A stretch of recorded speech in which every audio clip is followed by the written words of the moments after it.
रविवार यानी 14 दिसंबर को जब बीजेपी संसदीय बोर्ड ने बिहार सरकार के मंत्री और 5 बार के विधायक नितिन नबीन को पार्टी का राष्ट्रीय कार्यकारी अध्यक्ष नियुक्त किया तो सियासी गलियारों में हलचल तेज हो गई। सवाल सिर्फ ये नहीं था कि कौन चुना गया, सवाल ये था कि क्यों चुना गया।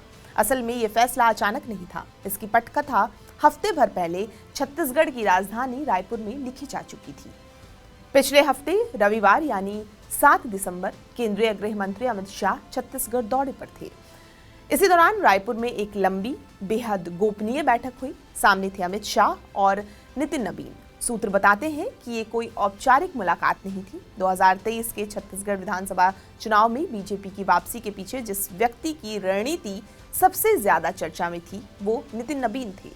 बूथ मैनेजमेंट, महतारी वंदन योजना का माइक्रो लेवल इम्प्लीमेंटेशन और हारी हुई बाजी को जीत में बदलने की क्षमता, यही वो यूएसपी थी जिसने अमित शाह को प्रभावित किया। कहा जाता है कि इसी बैठक में नितिन नबीन को ये संकेत मिल गया था कि अब उनकी भूमिका राज्य की सीमाओं से आगे बढ़ने वाली है। रायपुर से लौटते ही सोमवार की शाम नितिन नबीन दिल्ली पहुंचे। यहां उन्होंने अलग अलग मुलाकातें की। बीजेपी अध्यक्ष जेपी नड्डा, राष्ट्रीय संगठन महामंत्री बीएल संतोष। इन बैठकों में सिर्फ जिम्मेदारी नहीं बल्कि भविष्य का रोड मैप तय हुआ। पार्टी लीडरशिप साफ था, बीजेपी का 2029 और 2034 के लिए अभी से एक ऐसा चेहरा चाहिए जिसमें अगले 15-20 साल तक संगठन को दौड़ाने की ऊर्जा हो। यहीं से नितिन नबीन का नाम राष्ट्रीय कार्यकारी अध्यक्ष के तौर पर लगभग तय मान लिया गया। प्रधानमंत्री नरेंद्र मोदी ने एक्स पर जो पोस्ट किया वो सिर्फ बधाई संदेश नहीं था। हार्ड वर्किंग कार्यकर्ता, grounded leader, rich organisational experience, ये शब्द दरअसल उस प्रोफाइल की पुष्टि थी जिसकी तलाश बीजेपी लंबे समय से कर रही थी। बीजेपी के भीतर इसे मोदी शाह के बाद की पीढ़ी की पहली बड़ी सार्वजनिक एंट्री माना जा रहा है। जेपी नड्डा की तरह ही नितिन नबीन भी पहले कार्यकारी अध्यक्ष फिर पूर्णकालिक अध्यक्ष, यही मॉडल दोहराया जा रहा है। अब सवाल है कि नितिन नबीन ही क्यों? तो बीजेपी और आरएसएस की कसौटी पर नितिन नबीन कई स्तरों पर फिट बैठते हैं। एक बार कारण भी जान लेते हैं। तो पहला कारण है पैराशूट नेता नहीं है वो। एवीपी से राजनीति की शुरुआत, भाजयुमो के राष्ट्रीय महामंत्री, फिर संगठन के अलग अलग दायित्व, उन्होंने हर सीढ़ी नीचे से चढ़ी है।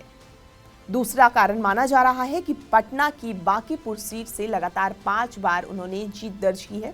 2020 में लव सिन्हा और पुष्पम प्रिया जैसे हाई प्रोफाइल चेहरों को हराना सिर्फ चुनावी जीत नहीं, संगठन की ताकत का प्रमाण था।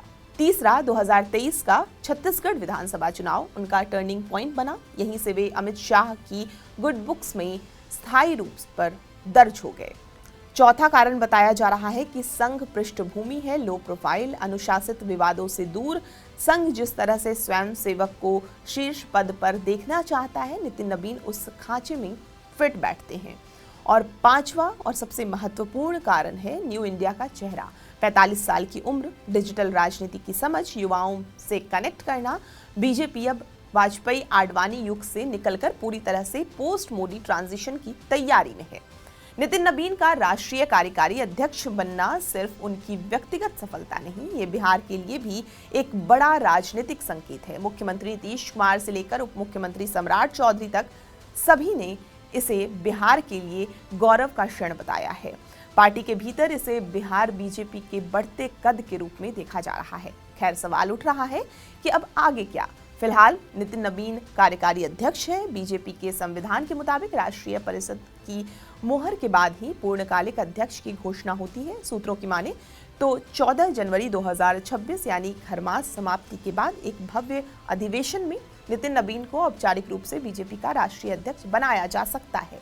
आपको ये पूरी जानकारी कैसी लगी हमें कमेंट करके जरूर बताएं और बिहार की तमाम खबरों के लिए आप हमारे साथ बने रहें और देखते रहें TV9 बिहार झारखंड।